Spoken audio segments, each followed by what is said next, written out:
नमस्कार दोस्तों, वेलकम। स्वागत करता हूं आप सभी का एक बार फिर से आरएस जंक्शन पर।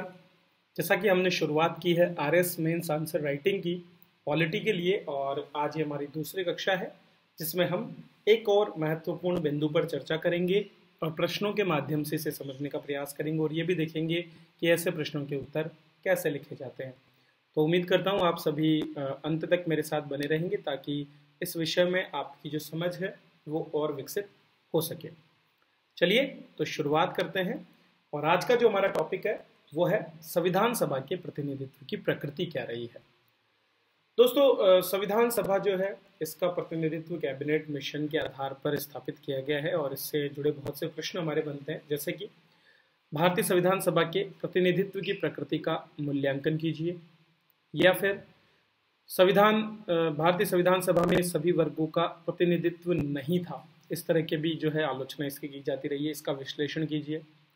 संविधान सभा भारतीय जनता का सीधा प्रतिनिधित्व नहीं करती है, मूल्यांकन कीजिए। या संविधान सभा के प्रतिनिधित्व की आलोचना से जुड़े बिंदुओं का उल्लेख कीजिए। इन सभी मुद्दों पर हम बात करेंगे।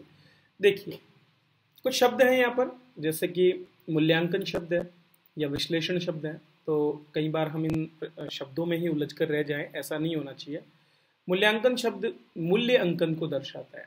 मूल्य का अंकन करना मतलब कही गई बात में कितना दम है उसको दिखाने का प्रयास करना, और ये आप तभी दर्शा सकते हैं जब या तो आप उसके पक्ष में या विपक्ष में कुछ तर्क देवें। तो जब तक आप उसके पक्ष या विपक्ष में बात करके और अंत में एक निष्कर्ष पर नहीं पहुंचते, तब तक आप मूल्यांकन नहीं कर सकते। जब हम विश्लेषण की बात करते हैं तो हमारे पास दो शब्द आते हैं, एक संश्लेषण और एक विश्लेषण। आप इन शब्दों का अगर अर्थ समझते हैं, इसीलिए मैं कहता हूँ हिंदी बहुत अच्छी होनी चाहिए। खास करके जब आप हिंदी भाषा के अभ्यर्थी हैं तो आपको हिंदी अच्छी तरह से आनी चाहिए। अगर आपको हिंदी नहीं आती है तो निश्चित रूप से आप जो है अपना नुकसान करवा सकते हैं, इसलिए हिंदी पर पकड़ बनाइए। और इसके अलावा संविधान सभा के प्रतिनिधित्व की आलोचना से जुड़े बिंदुओं का उल्लेख कीजिए। तो आपको केवल वो बिंदु बताने हैं जिनके आधार पर संविधान सभा की आलोचना की जाती है। देखिए, हर प्रश्न का उत्तर अलग अलग है, आपको अलग अलग उत्तर देने होंगे, लेकिन मैं इन सबसे जुड़े जो कॉमन टॉपिक्स हैं उन पर यहाँ पर चर्चा कर लूंगा।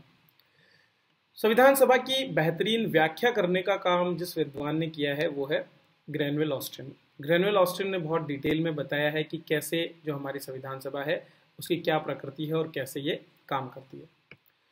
देखिए, संविधान सभा का जब चुनाव हुआ तो कैबिनेट मिशन के आधार पर इसमें चुनाव किया गया। जो प्रांतीय प्रतिनिधि थे हमारे, ठीक है, अलग अलग ब्रिटिश प्रांतों के प्रतिनिधि और रियासतों के प्रतिनिधि, इन दोनों को चुना गया। नो डाउट रियासतों के जो प्रतिनिधि चुने गए हैं उनको डायरेक्टली जो है कहाँ से चुना गया, सीधा सीधा जो वहाँ के राज प्रमुख थे उन्होंने। तो कहीं पर भी उन 93 सदस्य जो पूर्ववर्ती संविधान सभा में थे उनमें कोई प्रतिनिधित्व जो है जनता का नहीं रहा।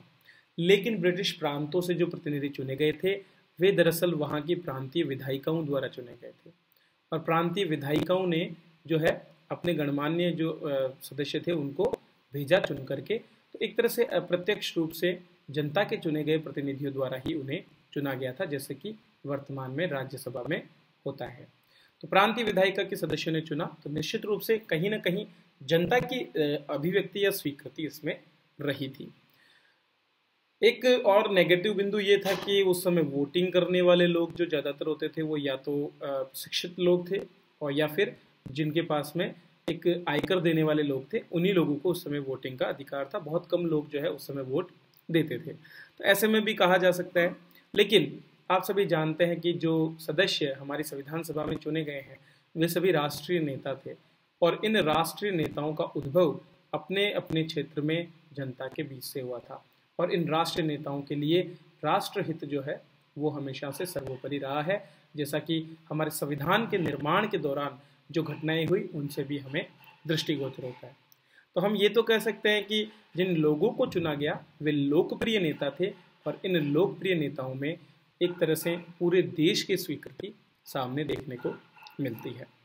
तो पहला डाउट जो ये कि हमारा जो संविधान है ये सर्वप्रतिनिधि संस्था नहीं है, या ये जनता के प्रतिनिधि नहीं थे, जैसा कि केहर सिंह वाद में भी हुआ था। केहर सिंह वाद क्या है? इंदिरा गांधी जी के असैसिनेशन के लिए केहर सिंह को उत्तरदायी ठहराया गया था, और बाद में उन्होंने आर्टिकल 72 के अधीन राष्ट्रपति से सम्मुख उपस्थित होकर क्षमादान की मांग की थी। लेकिन आर्टिकल 72 में ऐसी कोई व्यवस्था नहीं थी जिसमें व्यक्ति सम्मुख हो सके।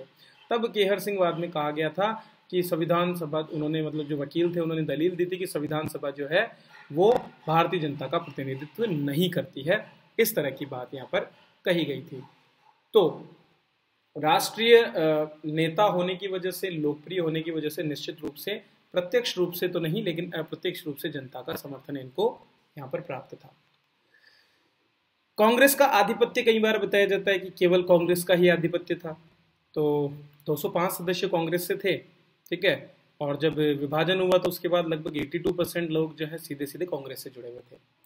ये बात कहीं ना कहीं लगती है कि कांग्रेस की थी, और जब भी कांग्रेस की जो कार्रवाई होती थी वही दृष्टिगोचर होती थी हमारे जनता के जो भी निर्णय लिए जाते थे संविधान सभा के उनमें। लेकिन दूसरी तरफ आप सभी यह भी जानते हैं कि पूरे राष्ट्रीय आंदोलन को भारतीय राष्ट्रीय कांग्रेस द्वारा, तो कांग्रेस उस समय का सर्वमान्य दल था, तो हम मान सकते हैं कि कांग्रेस जो है उसका प्रतिनिधित्व जरूर रहा है, कांग्रेस का आधिपत्य जरूर रहा है। लेकिन दूसरी ओर चूंकि कांग्रेस ही सबसे बड़ा दल था और अन्य किसी दल की विद्यमानता नहीं थी, तो अधिकतर जो देश के नेता थे वे सारे के सारे कांग्रेस से जुड़े थे। इसके अलावा गैर कांग्रेसी भी थे। हृदयनाथ कुंजरू जैसे लोग, भीमराव अंबेडकर जैसे लोग पहले गैर कांग्रेसी थे और उन्होंने अलग अलग वर्गों का प्रतिनिधित्व भी किया था। एक आलोचना इस मुद्दे पर है कि हिंदुओं का आधिपत्य ज़्यादा है। संविधान सभा की जो टोटल 296 सदस्य थे, इनमें से हमारे बाद में उनमें से लगभग 163 लोग तो हिंदू थे। और संविधान निर्माण में ऐसा भी कहा जाता है कि हिंदुओं के हितों का ही ध्यान ज़्यादा रखा गया। लेकिन इस चीज़ को भी हम सही नहीं दर्शा सकते, क्योंकि संविधान में जो ऐसे बहुत से प्रावधान है जहाँ पर अल्पसंख्यकों के हितों को संरक्षण दिया गया है। तो ऐसे में भी हम कह सकते हैं कि ये बात भी पूर्ण रूप से सत्य नहीं है। एक और आलोचना जो संविधान की होती है वो वकीलों के आधिपत्य को लेकर होती है, और ये भी कहा जाता है कि संविधान वकीलों के लिए स्वर्ग है। स्वर्ग क्यों कहते हैं? क्योंकि संविधान को कानूनी प्रक्रिया दी गई है। होता भी सही, क्योंकि निर्माणकर्ता वकील थे और उन्होंने जब कभी किसी प्रावधान को संविधान में रखा तो प्रयास यही किया कि उसकी व्याख्या ढंग से की जाए और उसमें शब्दों का चयन सोच समझकर किया जाए, ताकि उसका प्रयोग जब न्यायपालिका में हो तो वहाँ पर उसकी सही तरीके से उपयोग हो सके।